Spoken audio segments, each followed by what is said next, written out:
G-O. அப்படின்னா occupation, job, வேலை. G-O. Okay. So நம்ம டைரக்டா போயிடலாம் என்ன ஜாப்னு. So first job nurse. Nurse என்ன சொல்லுவாங்கன்னா ganhosa. Okay, டாக்டருக்கு அசிஸ்டன்டா தான் இருப்பாங்க nurse. அப்ப டாக்டர் என்ன சொல்லுவோம் yusa. Okay, அதே வந்துட்டு nurse வரப்ப என்ன வருது? ganhosa. Okay, ஞாபகம் வச்சுக்கோ. பின்னாடி சாசா வருது. Okay, next chef. Chef வந்து எங்க வேலை செய்வாங்க?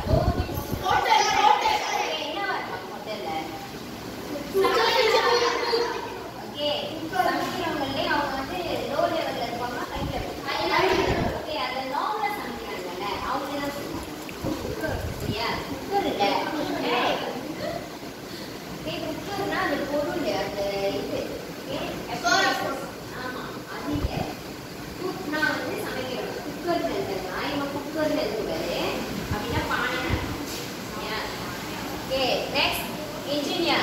Engineer வந்து என்ன தமிழ் என்ன?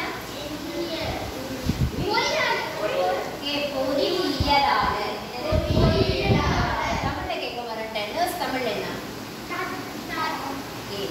தாதியர் இல்ல தாதி. சரியா? செஃப் வந்து என்ன சொல்றீங்க? சமையல்காரர்.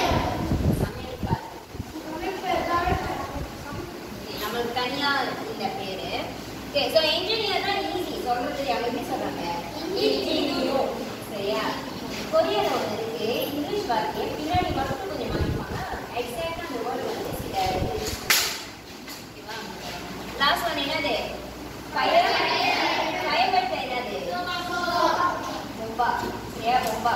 ஓகே, அவங்க என்ன சொல்லுவாங்க? சோபாங்குவான். ஓகே, நர்ஸ் வந்து என்ன சொல்லுவோம்? ganhosa. Okay, ganhosa. Next left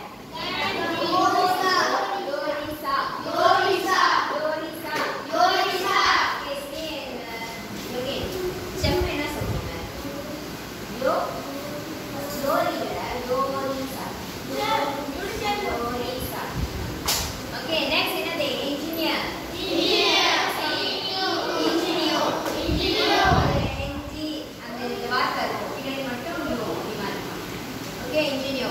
The last one, firefighter.